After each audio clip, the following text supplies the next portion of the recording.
Davao City. Welcome. So,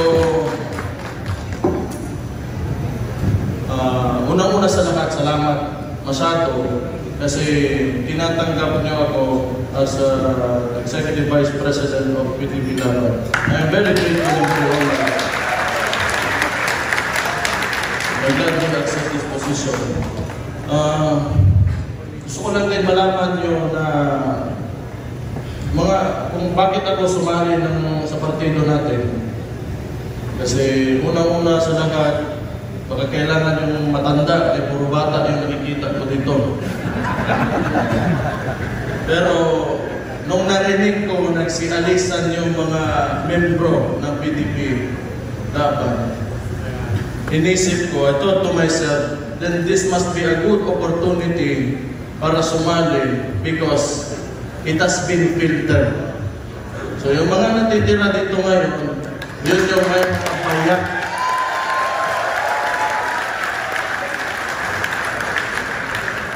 Kasi kung gusto talaga natin na may tunay na pagbabago, kailangan ang paninindigan ng tao, ng isang individual. So, nasubukan yung partido,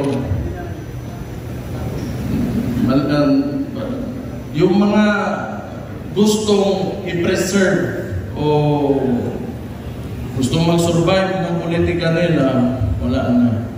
Mga nandito, gusto ko sumali sa inyo kung kayo ay naniniwala pa rin na ituloy ang laban, sasama ako sa inyo.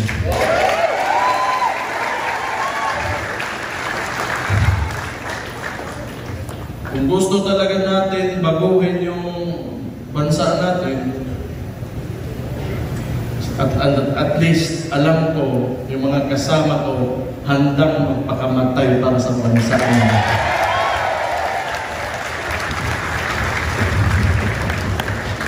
Yun lang ang kailangan ko, kahit konti lang tayo.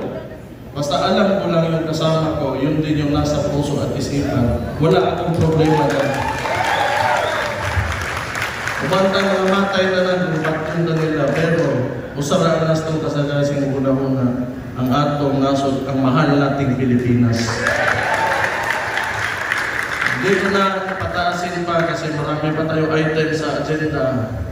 Again, welcome, and again, I'm very thankful for having me as your Executive Vice President. Thank you, everybody.